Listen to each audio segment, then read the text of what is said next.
Sometimes even good people can make a mistake. And when it happens, it's one of the most intense and emotional experiences of your life. It could be a DUI, or maybe you were in the wrong place with the wrong people at the wrong time. Or perhaps you just did something stupid at the spur of the moment without even thinking, and now you're in trouble with the law. Well, you need experienced legal help right away so you don't become a victim of the criminal justice system. Even good people can make a mistake, and if you, a friend, or a loved one has been accused of a crime, don't make another mistake by hiring the wrong attorney for the kind of help you need. You need to visit toddjohnslaw.com. That's toddjohnslaw.com, and then call Attorney Todd Johns today. Attorney Todd Johns has decades of experience helping good people like you who have made mistakes or bad decisions and will stand by you every step of the way. toddjohnslaw.com.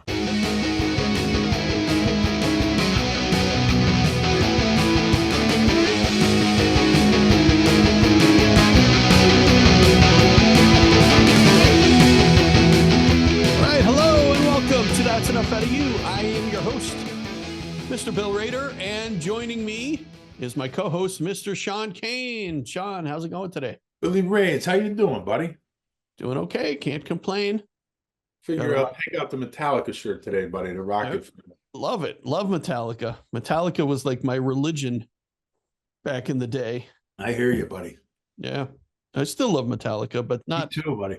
Not as much as I used to. I think back in the days, back in like the late 80s, early 90s. And I was in like metal bands back then. And I knew how to play every single Metallica song. But of course that was, kind of before they changed they changed their style a little bit after the Black. A little bit. Yeah. But they weren't as hardcore as they were in the early years. Right. Yeah. But anyway, love Metallica. I've seen them a couple of times. Have you ever seen them live? Oh, yeah. I've seen them about at least half a dozen times. Yeah. I saw them. I think I saw them in Hershey once, and I forget where the other one was. Maybe in Philly. I seen them in Philly. I seen them in New York. I think I seen them in Binghamton. Yeah. I seen them. Oh, yeah, Binghamton. I think that was where I saw them too. Yeah. So great show they put on, buddy. Great show. Yeah, definitely. All right, we got another question and answer episode, question and comment episode. Anything you want to get to? Anything you want to talk about before we start the questions? I know, we want to remind everybody to subscribe. Yeah. If usually the people I think that are watching and listening to these episodes are already subscribed. It's the 10,000 views that we get with our special guest episodes where we don't even get to tell people on those episodes to subscribe. We should probably take a second out of those to do that. But yeah, I mean, we want everybody who's listening and watching to subscribe. Well, we're going to have to be Nostradamus a little bit, Billy. The next time we have a guest on and we think's going to hit that 10K or whatever, we're going to have to mention it while we're recording it. Yeah, definitely. But subscribe and comment and check out our Patreon. Check out our website. We got a lot going on there.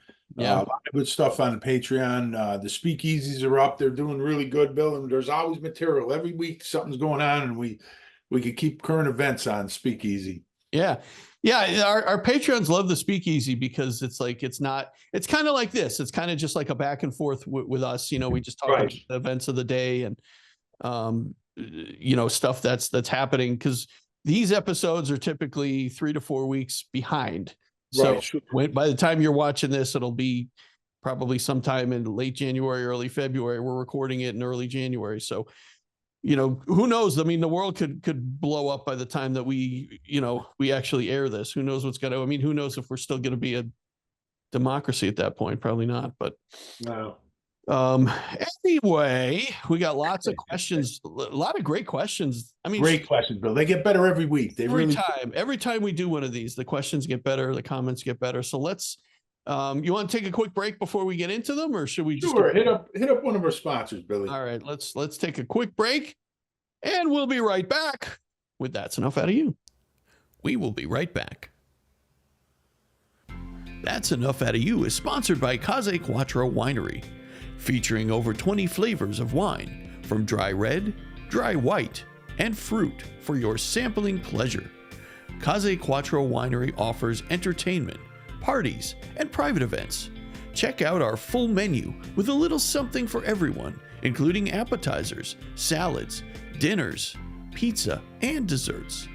Case Quattro has some of the best live entertainment in the area, with comedy nights and karaoke night and live bands. Check us out on Facebook and Instagram for all of our upcoming events. If you mention the code OUTA, that's OUTTA, you get 15% off your order. Located at 1542 Main Street in Peckville, call 570-382-3855 for more information. And we thank Case Quattro Winery for their support.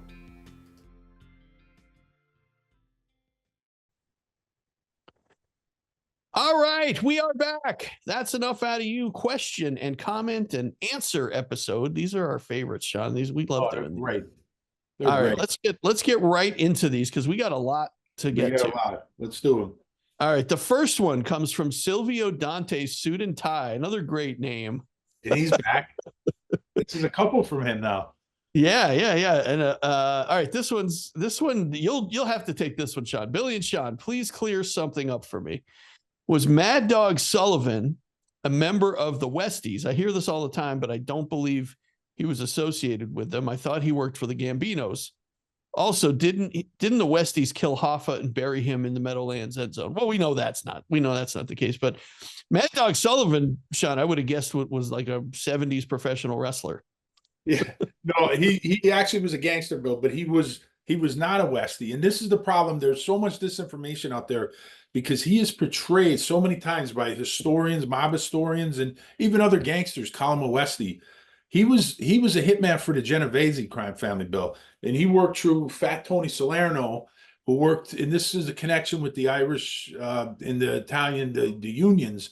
There was a union guy named John Sullivan, no relation to Mad Dog, who Fat Tony reached out to, and Mad Dog would do hits for them. Now, Mad Dog was the main guy in the war between the Genovese family and Mickey Spillane, who ran the Irish mob in Hell's Kitchen before the Westies actually took over. And what Fat Tony Salerno did is he would use an Irishman to go in there instead of an Italian because it was easy for Mad Dog to blend in. And the way he did, Bill, is with disguises. And what he would do is he would seek out his victim, and he would belly up to him at a bar and get him real friendly with him and drinking with him. And then when the guy was real comfortable, he'd whack him in the back of the head and walk out of the bar. And that's Mad Dog's MO. He was a very smart gangster, but he was never a member of the Westies, Bill. But his name comes up in the story with the Meadowlands and the Westies with this Greek gangster, Donald the Greek Frankos, who was a associate of the Westies and of the Gambino family. And he says that, the Westies killed Jimmy Hoffa for the commission, and he was involved in it. And he says that they buried him in the Meadowlands. But the whole problem with that, Bill, is Hoffa disappeared in 1975. The Westies didn't start a partnership with the Gambinos until 1977. So right there, it just doesn't make any sense. You know what I mean? Right. So, and they wouldn't have just done that. No. And they had no reason to kill Jimmy Hoffa. And there was no connection at that point, between the Westies and the Italian Mafia yet. It wasn't established yet for 2 years. So I don't see any truth to that whatsoever. And the other thing is Frankos was in prison at that time. And he says this whole story where the warden let him out of prison and he was on the take and he got out and then he went back to jail right after the hit and this and that. Like the whole thing doesn't make sense. It's just another guy looking for attention, Billy. Yeah. No, yeah. Mad Dog Sullivan was not a Westie. He was a hitman for the Genovese family. Okay. Thanks for clearing that up. All right, Silvio Dante, Suit and Tie. And I love the when Silvio, when they're outside of the Bada Bing, and the guy's up on the ladder cleaning the sign, and he yells up to him. He goes, "Make sure you clean that shit off her tit."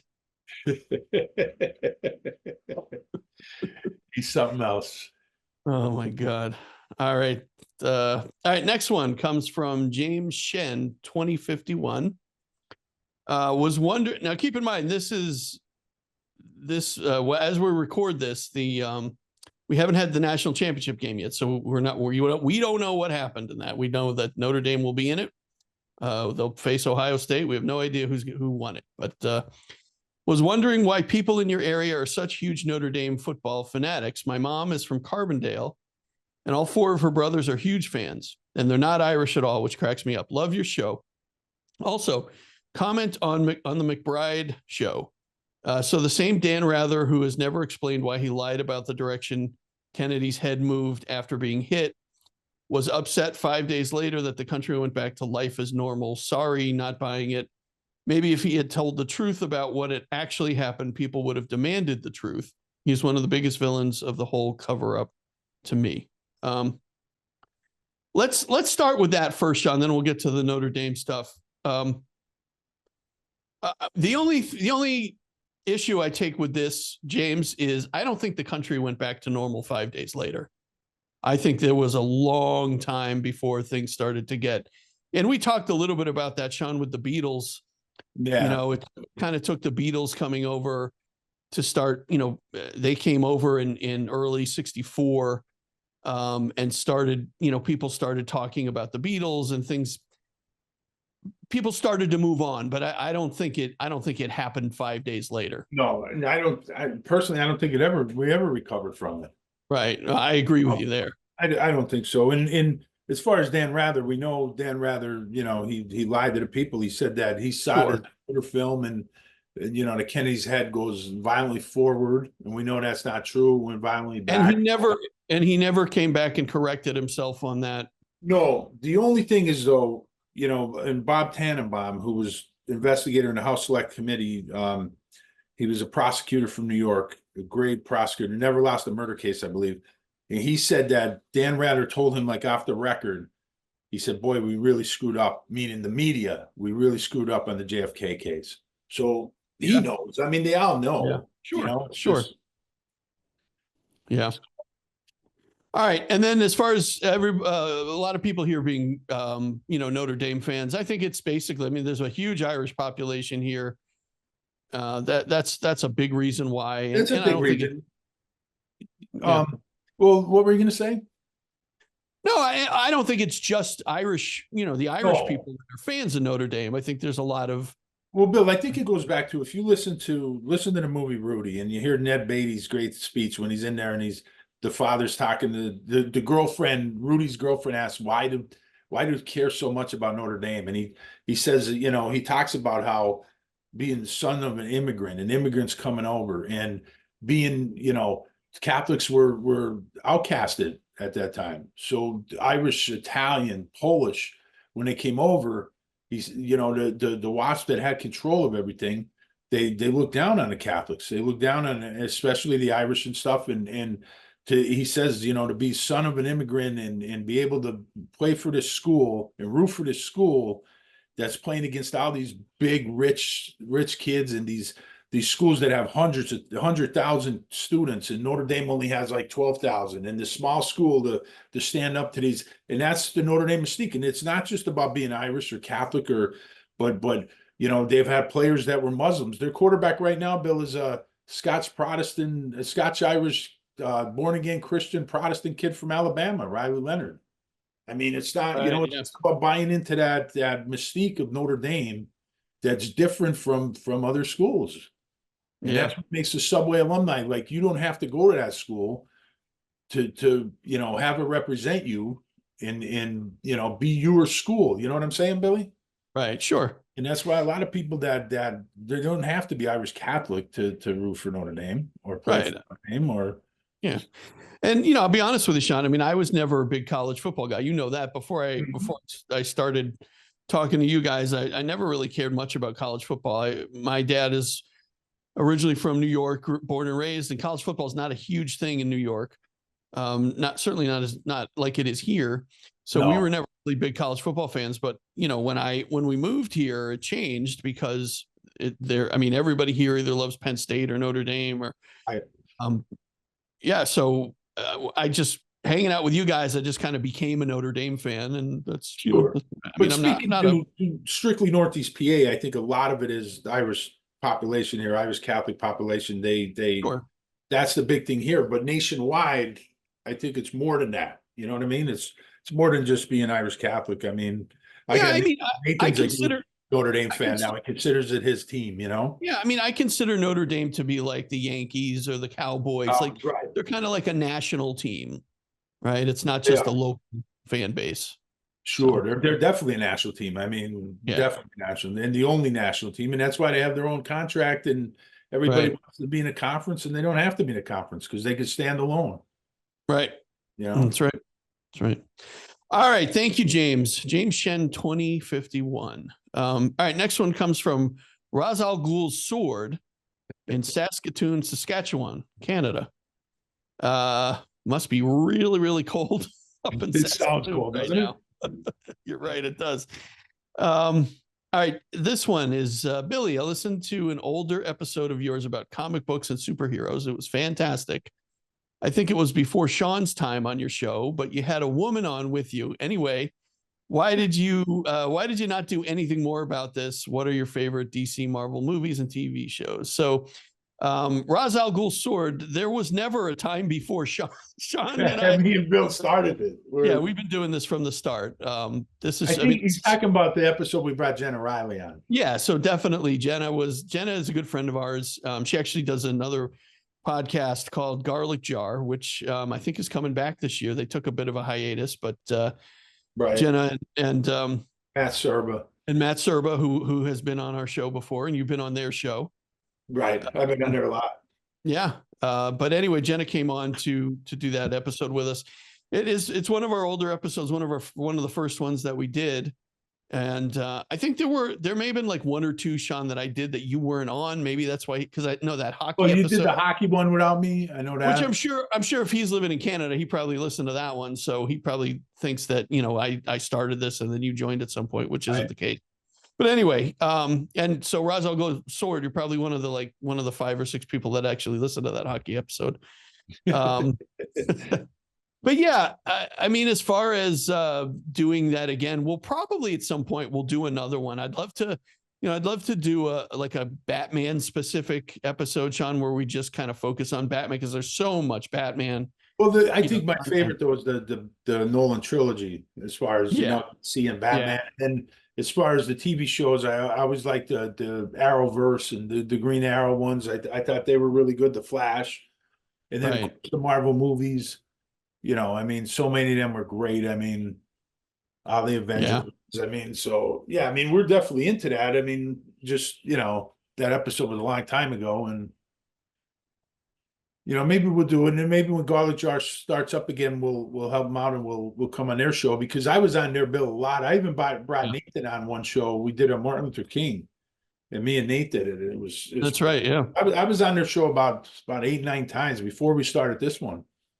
Right. Yeah.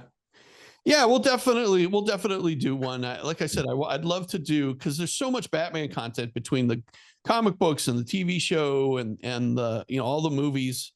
I'd love to kind of rank our favorite Batman stuff, and then there's the Penguin and the new Batman movie. And then there's going to be another one coming out. It's either going to be next year or the following year. So we'll definitely do something like that. But all right, thank you very much. Ra's al Ghul's Sword in Saskatoon, Saskatchewan, Canada. Stay warm up there. Shout out to Liam Neeson too. He was the best Ra's al Ghul. Yeah, absolutely. He's the only one that I remember from any of the movies or anything. Well, there was the guy that played him in the Arrowverse was pretty good too. Oh, I didn't watch all of that. Yeah, he was pretty good, but Liam's the best. Yeah, he's the best. All right. Next question comes from John Burns, our friend John Burns, friend of the show, 1776, on one of our feedback episodes. Another great episode. Sean and Billy really keep it moving. They are the best guys with JFK, but they are multi-talented and mix in mob, football, and even a little hockey. What can't these guys do? He puts a timestamp in here. It says Sean really nails it about Anthony Summers. It was good to hear Sean keeping us all honest with his great insights into Summers' lousy work later in his career.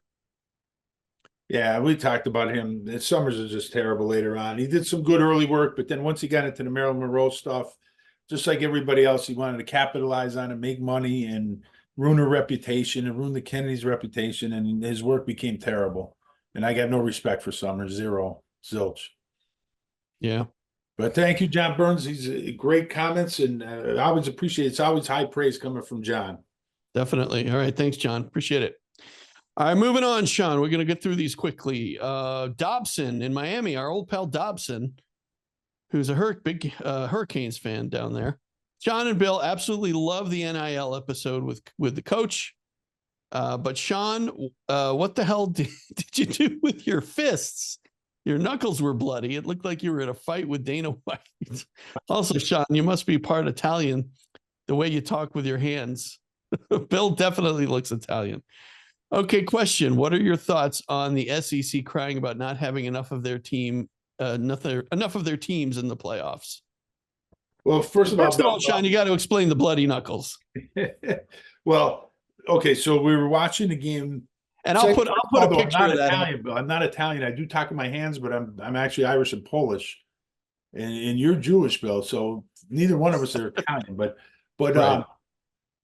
So that goes all the way back to when I was watching the USC Notre Dame game with Nathan, and when Christian Gray intercepted that pass, Billy, I stood up and I put my hands up and I hit my ceiling fan that was on because it was so hot in the house at that time, and it just caught my hand. Yeah, and it was bloody knuckles, and yeah, it looked like it was in a fight, but no, my fighting days are over. But that's what happened, Bill. I put my hands up and I hit that ceiling fan, and it cut him up pretty good. And honestly, Sean, I must not have been paying attention because I didn't even notice. I actually had to go back and watch the video of that show. And yeah, after you edited it, I didn't notice it either till people pointed it out after it was already published, and then I noticed it after the fact. But yeah, they were cut up pretty good. You can see them. Yeah, I'll put a picture up so everybody sees what we're talking about. As far as this question about the SEC, I mean, they're going to continue to cry. I mean, how many teams they want in? I mean, just face the facts, Bill. The SEC was not that great this year, and I think the northern teams have caught up to them. I think it's proven with the last two championship games are going to be teams from the north. I mean, in Notre Dame, Ohio State, Penn State, Michigan. I mean, if you look at the rosters and you look at these teams the last couple of years, even teams in the Pacific Northwest with Oregon and Washington. I mean, they've caught up to the teams in the South, Billy. They've caught up athletically, speed-wise, the strength and size of the players. I mean, recruiting has caught up to them. And Alabama with changing Nick Saban, they're not the dynasty they once were. And I still expect Georgia to come back. But you look at the other teams in the SEC, Bill, there's not a lot of great teams. So, I mean, I think it's, the SEC could cry all they want, but I think we got the right four teams in the Final Four, and I think we got the right two teams in the championship. Let's play for it. Yeah. No, I agree with you. All right, Dobson. Thank you very much. Thank you for being a loyal listener too. All right, Sean, next one, and then we'll take a break after this. Okay. Next one comes from Quinn Fallon, County Cork, Ireland. It says, Boyos, I need an episode on Watergate, ASAP. Do you believe the CIA was involved more than the media lets on? Well, Quinn, we got good news for you. We did about 4 episodes on Watergate. At least 4. We did a whole series. We did. So if you go back, I believe it's season 1.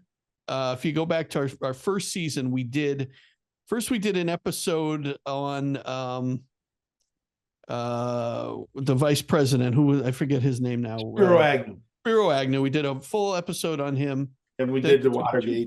We did a 2-part episode on Watergate. And then we even did an episode on the series that was on HBO, the White House Plumbers. That was when we brought Alex Robinson on. Alex Robinson on for that one. So yeah, there's plenty of content on there, Quinn, if you want to go back and listen to our older episodes. And while you're doing that, if you want to comment and subscribe, make sure you do that. If you can't find them, let us know, because we'll help you. We'll direct you to where they are. We'll put a link, and then, just to answer his question, the CIA, there's no doubt they were involved. I mean, all the Watergate burglars were CIA, Sturgis and Hunt, and everybody involved in the McCord. So yeah, there's no doubt. Right. All right, Quinn, thank you for your question. We appreciate it. All right, Sean, let's take a quick break and we'll come back with some more. Sounds good, buddy. And we would like to thank our sponsor, Gracious Day Grains. Sean, you like to eat healthy, don't you? Always, buddy. I try to eat healthy as much as I can. Yeah, and there is nothing healthier than what they call like farm to table, right? So when you can get something right from the ground and make it and then put it right on your table. And Gracious Day Grains, they have a tremendous selection, and it's totally organic. Everything is, they don't use any sort of herbicides or pesticides or anything like that. They have a bunch of different products on their website, Gracious Day Grains. So if you go to graciousdaymilling.com, you'll find a bunch of great stuff there, Sean. Yeah, you will, Billy. And it's owned by Tom Maxey, who's a great guy from Virginia. He's a truth seeker, just like me and you, buddy. And Tom's growing philosophy follows the wisdom of farmers of centuries past. And a quote from Tom is, "If we practice the right rotations, we exclude the bugs and weeds without needing herbicides or pesticides." So, I mean, this is great, Billy. I mean, what he's doing is fantastic. There's cornbread mix, there's cornmeal, popcorn he sells, buckwheat Sean, have you had buckwheat pancakes? No, buddy. Oh my, they're delicious. I love buckwheat pancakes. And Gracious Day Grains sells buckwheat pancakes. Just go to their website and you'll be able to find all of this stuff there. You can order it right off the website. You can find out all about how they farm and their whole philosophy. Tom's philosophy is great stuff. It really is, Billy. And one of the things he does is he grinds small batches at very low temperatures, which retains the flavor and the freshness. Of course. And it can't get any fresher than that. I mean, it's literally right from the ground. So again, go to graciousdaymilling.com and just, take a look on there. You can order whatever you want and they'll send it right to your door. Again, it doesn't get any fresher than that, right from Tom's farm to your door to your table. So absolutely. And eat healthy and you'll feel better. Absolutely. I wish I could do that. I wish I could eat healthier, Sean. We'll start with Tom's stuff, buddy. I'm going to order some of those buckwheat pancakes. I love There you go. I'm going to try them too, Billy. Yeah, they're really good. All right. Gracious Day. We thank Gracious Day Grains for their sponsorship. Thank you. All right. We are back. That's enough out of you. We got more questions, more comments from you guys. From Jim Richmond on the Monica Wesak episode, one of our Monica episodes. Another great episode. Loved the discussion of what JFK was doing and trying to do and how it really changed everything, losing him. Didn't really agree with her on each party as an almost equal threat. I don't agree with everything the Democrats do, but MAGA is a different animal and the Republicans back it. Like her, though, she is good. And, I think, Jim, that's kind of how we feel also. We weren't 100% on board with her views on hating both parties. Right. But we definitely, there's no love for MAGA here. No, nothing. There never will be. But anyway, Bill, I do want to read something from Monica because she sent a comment, and it ties into kind of what Jim's saying, but she sent a comment to me about our episode we have up now with Don McGovern on Marilyn Monroe and the Kennedys. And she said, Sean, it was a great episode. To me, it's pretty obvious. If they had dirt on JFK, they would have blackmailed them, not killed them. And that's a great point, Billy, because, if you could, a president that was involved in all those extramarital affairs and all this stuff and tie into the mafia and stuff, he'd be so compromised, Bill. You wouldn't have a reason to kill him because you would be able to blackmail him into doing anything you want. So that's a great point by Monica that really doesn't get brought up enough. And, and it ties into if J. Edgar Hoover really had stuff on the Kennedys, he tried to make stuff up. We know that. He had Frank Capel and other assets trying to get dirt on the Kennedys. But a lot of this stuff is just hearsay and garbage and lies. And if it was anything to it, they would have been able to use it against him and they wouldn't have had to kill him. So that's just a great point, Billy. And it's really sad, Bill. I was watching C-SPAN today and there was a professor from Kansas on, and he was talking about JFK's inauguration speech and how great it was. And then he says, but his presidency didn't accomplish anything. And I'm like, man, I'll tell you. And he's teaching this to the kids, and there's a bunch of young kids in the audience. And I'm thinking he doesn't tell these kids that JFK had to work around using the court system and using NSAMs in executive orders, because the Southern Democrats, which would eventually turn Republican, all of them, were never going to allow him to do anything with civil rights and a lot of his domestic stuff and stuff with the environment. So he had to work around all that. Had to do stuff in Prince Edward County, building that school district for those young kids who had nowhere to go to school. Had to do everything like, so if you just look at what these are the bills that were passed, okay, yeah, but you gotta look outside that and look at the other things and how JFK worked around that, because he knew he couldn't get a lot of these bills passed. And that's just to me, it's just terrible job by academia, terrible job. Right. It's over and over and over, Bill. Yeah, I mean, just look at his, like you said, Sean, just look at what he did with civil rights and desegregating the schools in the South. Yeah, just incredible stuff that he accomplished. And for somebody to say that his presidency didn't accomplish anything is ridiculous. Absolutely. And the professor, Bill, teaching the kids, he's giving this speech, and it's on C-SPAN, and God knows how many people are watching this, and it's just, it's just really sad. It really is. Yeah. Well, obviously somebody who has not studied his history. He's a professor. All right. Jim Richmond, I believe Jim's a Patreon, right, Sean? Oh yeah, Jim is, and he comments. He always great comments from Jim, and he really he's always got good stuff to say. And we had Jim on though. We had Jim on our speakeasy when he went to the Dakota. Oh, that's right. That's right. Came on and he talked about John Lennon, and that was a great episode. And people could go back and see that. If you're not on our Patreon, get on there and see that. Jim was there at the Dakota, and he gave a good description of it, and it was a fascinating episode with Jim. Yeah. All right, Jim. Thank you very much. We appreciate your support.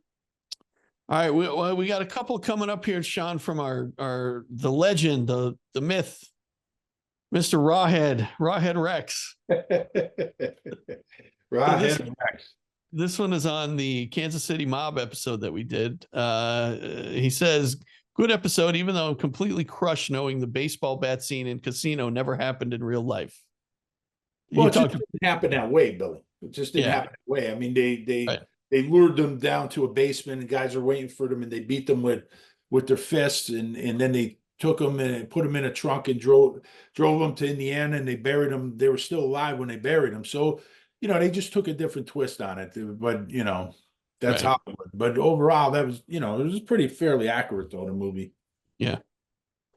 And we're gonna do, I think this is it's like the 30th anniversary of the movie Casino. I think it came out in 95. So maybe we'll do an episode on that movie. Yeah.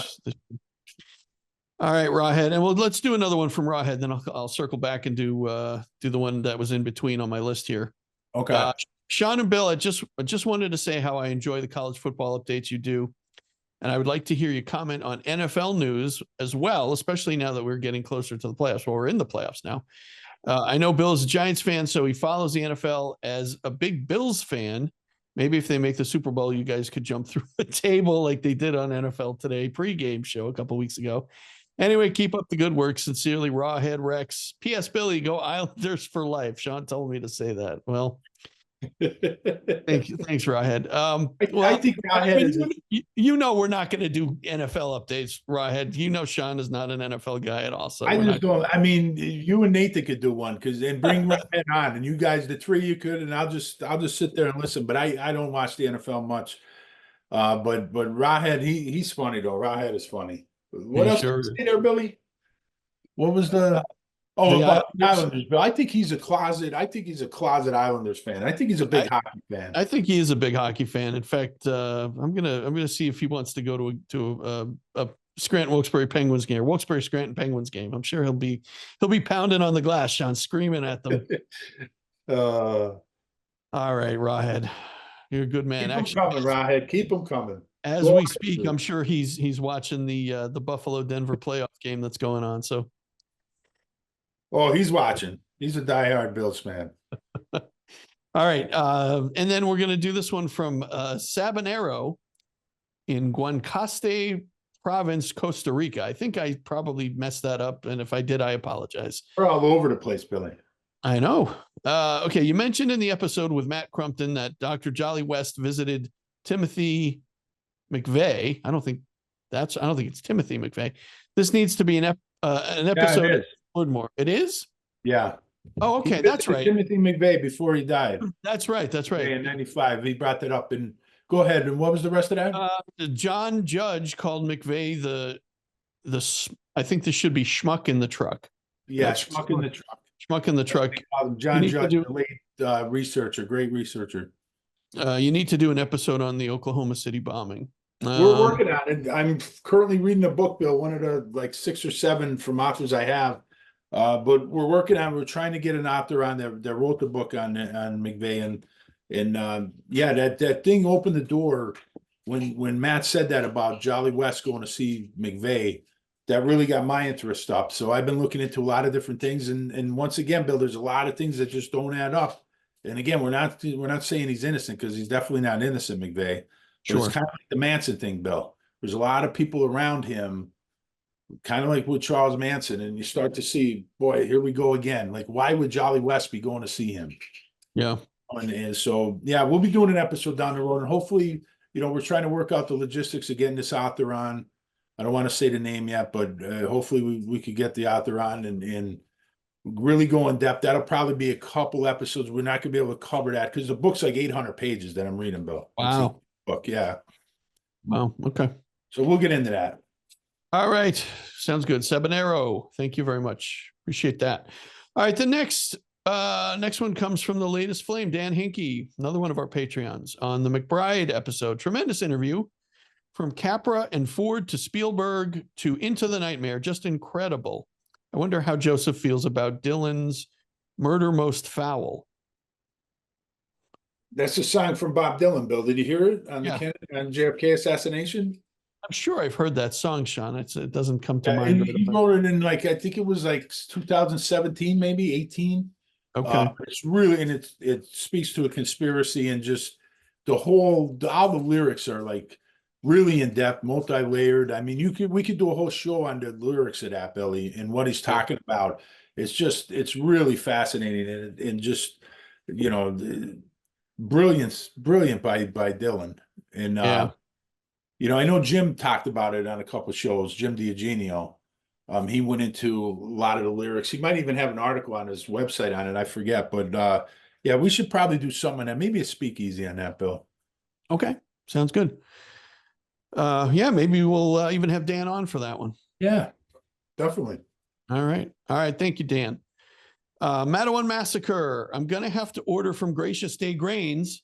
I can't find buckwheat pancake mix anywhere in the grocery stores anymore. Bill, absolutely right there. The bomb. Yeah. I haven't had them in a long time, but I just remember, I forget I think it was something Stone Mills or something like that. I forget exactly the name of the brand that I used to be able to get, but they came in like a bag. I don't know. Anyway, buckwheat pancakes are great. And yeah, definitely when Gracious Day Grains, when his website comes back on, Sean, and he gets that all updated, we'll let everybody know. And yeah. Because right now, shout out to our sponsor and Patreon and good friend Tom Maxey. Maxey. And yeah, we really appreciate Tom's sponsorship. He's been with us almost since the beginning, I think, Sean. Yeah, one of the many great people we met, Billy, that we didn't know before we started this podcast, and become really good friends since then. One of many, Billy, since we started this. Definitely. All right, thank you, Madawan Massacre. All right, we'll do one more, Sean, then we'll take another break. Sean Douglas 8655 on the David Josephs episode. Sylvia Odio was tortured by the head of the Mexican DFS to say she saw Oswald. Sean. No, Bill, he's got the name mixed up. He's Silvio Duran was the one that was in the Mexico City concert that they put her in a Mexico City prison. She claimed she was raped. It was a whole mess. And I can't say for sure, but I think James Angleton had a lot to do with that. But it was all about, Oswald. But he's Silvio Odio. That's not who he's talking. He mixed the names up, Billy. Silvio Odio was the person who said that Lee Harvey Oswald and 2 Cubans came to see her right when he was supposedly on his way to Mexico City. Right. And that's in the movie. Oliver put that in the movie, where they later call back and they say that, he threatened to shoot the president and all this other stuff. But Silvio Duran and Silvio Odio, two separate people. Yeah. But Silvio Duran, that was an unbelievable story. She didn't say what the officials wanted her to say, Billy, about Oswald, and she went through a terrible ordeal, Billy, because of that. Yeah. All right. Well, thanks for clearing that up, Sean. Appreciate it. All right, Sean Douglas, thank you very much. All right, we'll take a quick break and we'll be right back. That's enough out of you. We will be right back. DK's Corner, now located at 201 Cherry Street in Jessup, Pennsylvania, is serving up the area's best tasting food at respectable prices. Known for our great cheesesteaks, DK's also has delicious breakfast sandwiches, specialty coffees, and catering 7 days a week. You'll love the wraps, soups, and pizza too. We're now open Wednesday, Thursday, and Friday, 9 a.m. to 9 p.m., and Saturday, 8 a.m. to 3 p.m. Visit DK's Corner on Facebook to see our daily specials, and make sure to follow and like us while you're there. We offer local delivery to homes and businesses, takeout, or come and dine in our new restaurant in Jessup. Call or text DK's Corner at 570-209-0278 or hit us up on DoorDash. And we thank DK's Corner for sponsoring That's Enough Out of You. All right, we are back. We've got some more questions and comments from our loyal and very intelligent listeners that we've been getting. So, John, I think we've been weeding out the I don't know what kind of weeding out the hater, the American patriot type guys. Yeah, those people. I think they've kind of given up on us because we're not really responding to them anymore. Well, I still get them though, Bill, on social media. I still get them because Twitter and Facebook allows a lot of this stuff. So I get messages from complete wackos and stuff, but not as much as we usually get. I think we did a good job weeding out a lot of them. Yeah, agree. So, but anyway, we've been getting some great ones. This episode is a lot of great ones, and this is another one. Andrew Gillis on the McBride, Joe McBride's episode. Excellent. You guys did bring this around. McBride's genius, but his burden is the wealth of true revealed detail, admissions against interest, and bogus rationalizations by people like Mack and Holland that have amassed over the years. Yes, that Westbrook wallet came from nowhere and wound up nowhere when it would be a prized piece with which to get a conviction. I expect the CIA forger gave the wallet and contents directly to Westbrook at an earlier time. Reminds me of the ATA passport. Talking about Muhammad Atta from the 9/11. Oh, the Atta. Okay. Yep. Guarantee you that that item is nowhere in evidence today, lest people focus in on its provenance. Disgraced and dishonest NYPD Commissioner Bernie Kay said someone handed the passport to him off the sidewalk, and all as though Saudis would take or accept direction from an Egyptian. There's a lot there, Sean. I don't know if you want to get into. I don't want to get into 9/11 stuff, Bill. We don't do a lot on that. I'm going to talk about Westbrook. We talked about him just recently in the episode that was up on with John Armstrong and David Josephs. He was definitely CIA going way back. He goes to Vietnam. He's training their secret police over there. He's in the middle of everything. And here's this really head of personnel, Bill. He's like an HR guy. Right. He is. He's got the wallet. He's got the jacket. He's in the middle of everything, Bill. He's there, with the interrogation. Nobody's supposed to go in the room, and he goes in there and stops the interrogation. And they move Oswald. Right. He's just, how's this guy involved in everything? But he's talking about Max Holland there, I think, is who he was talking about, Bill. He's another one of these lone nutters, and just a lot of garbage from him, but there was a lot there, Bill. I don't want to get too much into the 9/11 stuff, but we're not going to. He's definitely suspicious. There's no doubt about that. I don't know how anybody could see it any other way. Right. All right. Anyway, all right, Andrew Gillis, thank you very much. Appreciate it. Next one is also on McBride. This comes from Mr. Carlton J. Smith. What pregnant woman decides to go to the movies alone to watch a war movie after the president has just been killed? Who is he referring to there, Sean? That's when Oswald goes right after Kennedy was killed and Tippett's killed and Oswald goes to the Texas Theater. He's acting like a spy, Bill. He's going in the theater. He's got half of a dollar bill in his pocket, like old spy craft, and he's searching for somebody, probably his contact. And he's sitting next to. There was only like 12 people in the theater, Bill, and he goes around and he's sitting right next to people, Bill, with all these open seats. And one of the people that was in there was a pregnant woman. And it was a war movie, Bill. So in the middle of the afternoon, here's this pregnant woman that decides to go see a war movie. And Oswald sat next to her. Who knows what he said to her? And that's what he was referring to. The whole thing is suspicious, Bill. Why Oswald was definitely going to see one of his intelligence contacts. He was trying to find his contact. At this point, Bill, he knew something was wrong. We talked about this with Armstrong. He knew something was wrong. And he maybe at this point he even knows he's being set up, Billy. So he wants to know what the heck is going on here. He's trying to find somebody, and he was acting like a spy when he was in the Texas Theater. So that's what they're talking about there. Makes sense. All right. Sounds good. All right. Thank you, Mr. Carlton J. Smith on McBride episode. So we thank you there. Next one comes from Push and Pull. This is about the Todd Johns episode. And hopefully you saw the whole episode on Patreon and not just the clip that we put out on YouTube.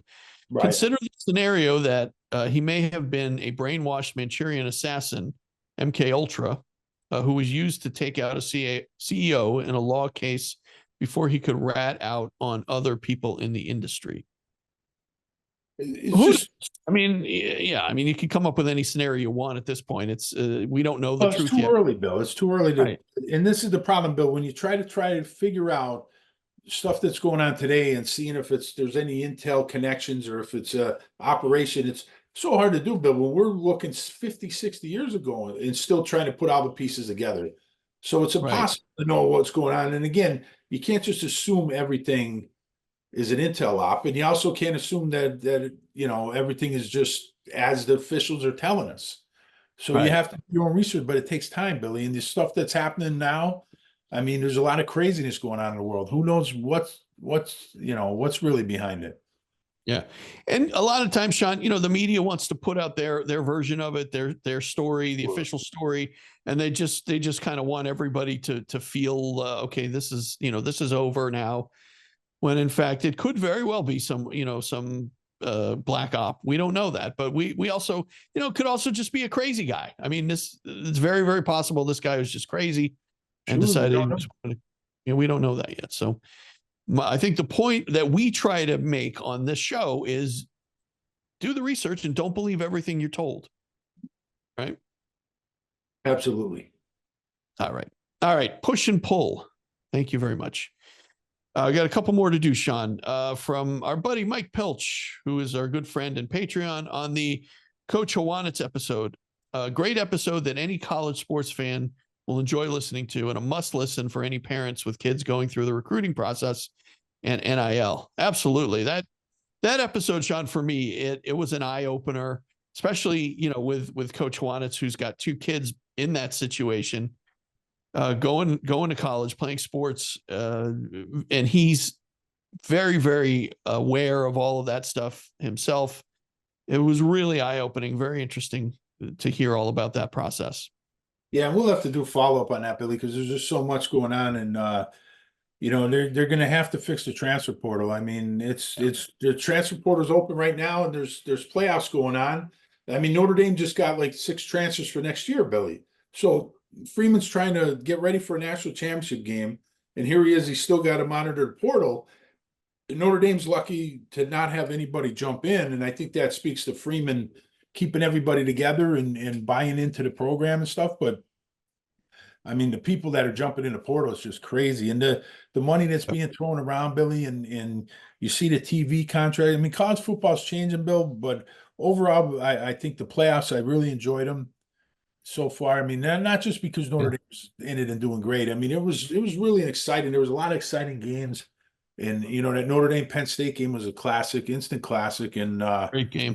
playoffs. So I just hope we could figure out the problems with NIL, because there's so much good going on with college football, and these problems are fixable. And that's, I think, what George was talking about. Like a lot of these, like he had a great idea, Bill, when he said about, when they guarantee these NIL to these kids, it should be something in there where if they transfer out, then the school doesn't have to complete the entire, because if a kid gets a 10 million NIL deal and he's supposed to be there for at least 3 years, 4 years, and then he jumps after one. I mean, why should he get that whole millions that was promised to him if he's not going to stick around? Yeah. And I think, he also mentioned something about he likes the idea of for when you do a transfer, you have to sit out a year. I think he I don't necessarily love that idea, especially if it's, if you're transferring because your coach left or, the coach left or whatever. I think there was a time and a place for that, Billy, but I think now the way football is so dangerous right now, like the game is really dangerous, Billy, and they're trying to make it safe and stuff.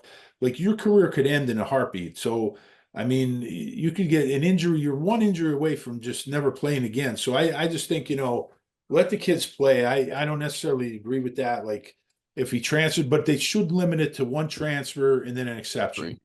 Agree. Totally agree. And, yeah, I mean, like we said, Sean, it's the Wild West right now. There's just as usual with the NCAA. There's really no.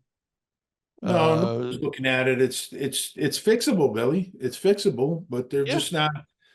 They're not taking the time to do it, Billy. And now they're going to be expanding. They're talking about expanding the playoffs now to 14 teams. I mean, it's just getting ridiculous. And then these conferences. I mean, what's going to happen in the offseason? Are you going to have the Big Ten and the SEC poaching more teams? I mean, it's just going to create two super conferences that is not going to be good for college football. I'm sick of the conference talk. I wish we went back to the days where there were so many independents. But the problem is that the only team that could stand alone anymore is Notre Dame, because these TV contracts are so big. Right. And that's the problem. A lot of these schools can't afford to do it on their own anymore. So they have to join these conferences. I just wish, maybe come up with a system where we don't just have super conferences. Where, the conferences used to be regional. They used to be pretty evenly distributed. Yeah. And now, I mean, these two conferences are just absorbing every single team. I think, is there a way to go back to that system where we can evenly distribute some of these powerhouse teams? I don't think there's a way to go back now, Billy. I think the only thing you could do is you got the ACC and you got the Big 12 and you got some of these other smaller conferences. You have to keep them together. You have to keep them together and keep the Big 10 and SEC is what it is, and don't allow them to poach any more teams. And just, this is where we got to keep it where we're at. And because I don't see how you could go backwards now, Billy. I don't, there's too much money involved and they're not going to do it. Oh, I agree. Yeah. All right. Anyway, Pilchy, our good friend. Thank you very much. Thanks, we appreciate your support there, buddy. All right. Last one, Sean. This one comes from Collect Records 732. Hi, all. Just wanted to let you know how much I'm enjoying your JFK assassination episodes. You're doing a great job and get great guests.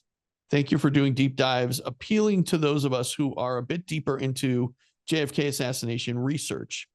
Love that you're not trying to smash everything into 15 or 20 minutes. Keep up the great work.